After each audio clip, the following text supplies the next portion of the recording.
First step ಏನಿರ್ತೈತಿ cleansing ಇರ್ತೈತಿ. Next step scrubbing.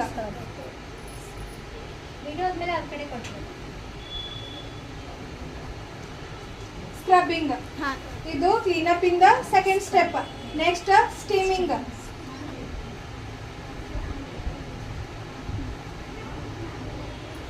Steaming next step ಏನಿರ್ತೈತಿ ಸ್ಟೀಮಿಂಗ್. ಸ್ಟೀಮಿಂಗ್ ಆದ್ಮೇಲೆ ಏನ್ ಮಾಡ್ಬೇಕಾ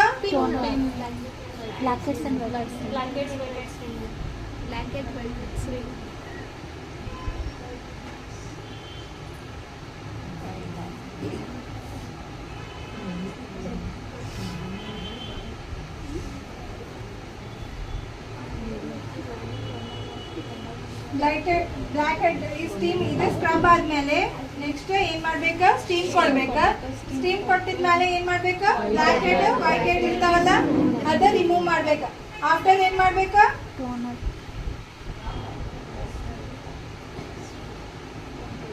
ಆಫ್ಟರ್ ಟೋನರ್ ಸ್ಪ್ರೇ ಮಾಡ್ಬೇಕ.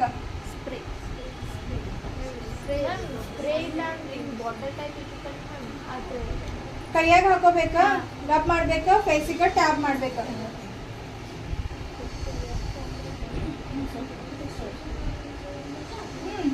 ಟೋನರ್ ಸ್ಪ್ರೇ ಮಾಡ್ಬೇಕ. ಸ್ಪ್ರೇ ಆದ್ಮೇಲೆ ಎಷ್ಟು ಟೈಮ್ ಬಿಡ್ಬೇಕಾ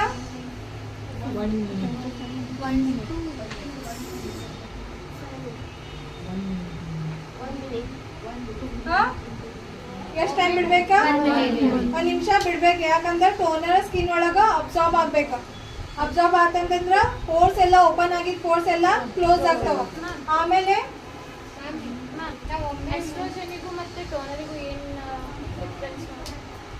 ಆಸ್ಟ್ರೋಜನ್ಗ ಇದಕ್ಕೆ ಏನ್ ಡಿಫ್ರೆನ್ಸ್ ಅಂತಂದ್ರ ಆಸ್ಟ್ರೋಜನ್ ಆಂಟಿಸೆಪ್ಟಿಕ್ ಇದು ಏನ್ ಬರ್ತೈತಲ್ಲ ಆಂಟಿಸೆಪ್ಟಿಕ್ ವರ್ಕ್ ಮಾಡ್ತೈತಿ. ಆಂಟಿಸೆಪ್ಟಿಕ್ ಕ್ರೀಮ್ಸ್ ಜೆಲ್ ನಿಮ್ದು ಸ್ಪ್ರೇ ಇದು ಲಿಕ್ವಿಡ್ ಏನು ಕೆಲಸ ಮಾಡ್ತಾವಲ್ಲ ಅದು.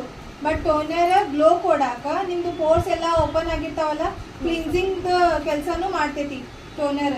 ನೀವು ನೈಟ್ ಫೇಸ್ ವಾಶ್ ಆದ್ಮೇಲೆ ಜಸ್ಟ್ ನೀವು ಟೋನರ್ ಸ್ಪ್ರೇ ಮಾಡ್ಕೊಂಡು ಮಕ್ಕೊಂಡ್ರೆ ಅಂದ್ರೆ ನಿಮ್ದು ಪೋರ್ಸ್ ಎಲ್ಲ ಕ್ಲೋಸ್ ಆಗ್ತಾವೆ. ಯಾಕಂದ್ರೆ ಕೆಲವೊಬ್ರಿಗೆ ಓಪನ್ ಪೋರ್ಸ್ ಪ್ರಾಬ್ಲಮ್ ಭಾಳ ಇರ್ತೈತಿ.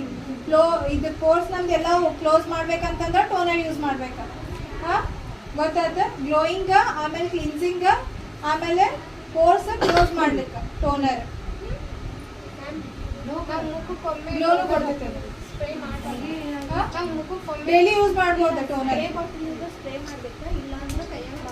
ಆಮೇಲೆ ನೆಕ್ಸ್ಟ್ ಏನಿರ್ತೈತಿ ಸ್ಟೀಮ್ ಆದ್ಮೇಲೆ ಮಸಾಲ